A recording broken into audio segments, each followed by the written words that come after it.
Nah, waktu hari ini kenapa Naira di sosial media itu komennya sampai 14.000 gitu, bahkan lebih, dan isinya itu bukan ngekomenin karyanya tapi malah mereka curhat. Nah, jadi kan kayak ada 14.000 orang yang tiba-tiba curhat di kolom komentar menceritakan tentang kisah cinta dia karena satu cerita yang kita angkat nih waktu itu di sebuah series. Terus kita bacain, bahkan ada yang kayak, buat kamu kalau kamu nyasar di kolom komentar ini, aku masih sayang, gitu-gitu ada beneran. Nah terus akhirnya kita ngerasa ternyata cerita ini tuh dekat banget ya sama orang-orang, karena walaupun saya katanya kisah cintanya luas banget nih pengetahuannya, tapi saya sebenarnya gak relate sama perbedaan agama atau apapun itu. Mungkin relate-nya sama yang perbedaan visi atau perbedaan keyakinannya, lebih ke dia yakin saya nggak yakin gitu ya. Jadi bukannya perbedaan keyakinan yang agama gitu. Jadi kalau misalnya ditanya mau sampaikan apa, yang pasti pengen ngejadiin film ini tuh kayak diary mereka juga, atau kayak menjadi wadah untuk mereka mungkin bisa cerita lagi, bisa ngajak teman-teman atau sahabatnya yang kalau nonton ini akhirnya jadi ada diskusi, karena kita tahu kan film itu bisa memancing banyak banget diskusi gitu. Ya jadi di film ini sebenarnya memperlihatkan kenyataan satu kisah yang mungkin dekat sama penonton, jadi semoga ini bisa menjadi teman baik buat penonton yang nanti nonton gitu. Yes, terus gimana Prilly untuk mengeksplorasi emosi karakter, karena di sini lo sebagai orang yang lebih dewasa kan dengan kondisi sudah punya anak. Nah, gimana tuh Pril untuk mengeksplorasi emosinya dari Prilly? Sebenarnya nggak relate pastinya kan jadi ibu ya. Belum pernah tahu gimana sama anak kecil gitu jadi ibu dan segala macam.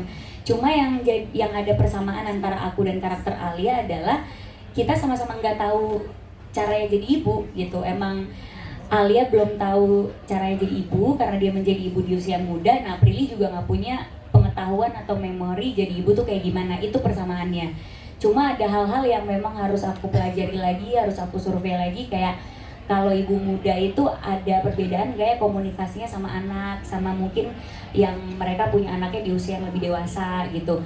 Gimana mereka nge-treat anaknya, apakah nge-treatnya jadi kayak temen atau malah karena dia ngerasa muda jadi kayak kakak dan adik, kayak gitu-gitu sih yang lebih aku survei gitu ya. Dan emosi dan kompleksitas kisah cintanya kan juga aku nggak relate ya, karena ini Alia seperti yang bisa teman-teman lihat di trailer dan yang udah nonton juga, dia ada di tengah-tengah antara pilihan yang berat dan gimana dia harus memilih bukan untuk dirinya sendiri tapi juga untuk anak gitu.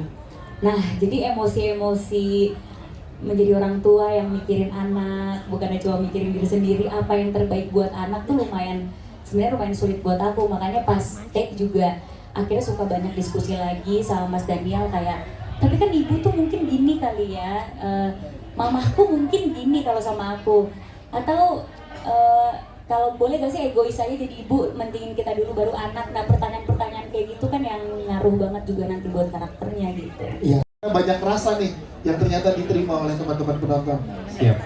Assalamualaikum, terima kasih semuanya yang sudah hadir. Terima kasih untuk teman-teman cast dan kru juga yang sudah berkontribusi banyak untuk film Patah Hati Yang Kupilih. Kalau cerita sedikit, Patah Hati Yang Kupilih itu diawali dari cerita yang sudah pernah ada juga sebelumnya, Hari Ini Kenapa Naira, lalu kita buat dan adaptasi mungkin, tapi dengan cerita yang lebih mature, cerita yang lebih dewasa, tapi juga bisa tetap relate sama teman-teman yang mungkin sedang menjalani hubungan dengan pandangan dan prinsip dan agama yang berbeda, kira-kira kayak gitu. Nah dari Sinemaku ngobrolnya berapa lama antara Umay, Prilly dan teman-teman di...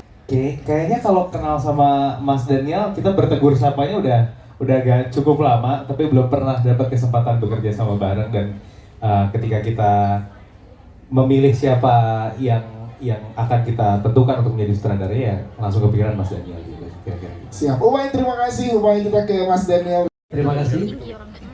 Ditunjuk karena tua aja sebenarnya. Jadi lebih dewasa gitu kontennya. Iya, jadi yang ingin kita coba kali ini bareng Sinemaku adalah sebuah bentuk cinta yang lebih dewasa.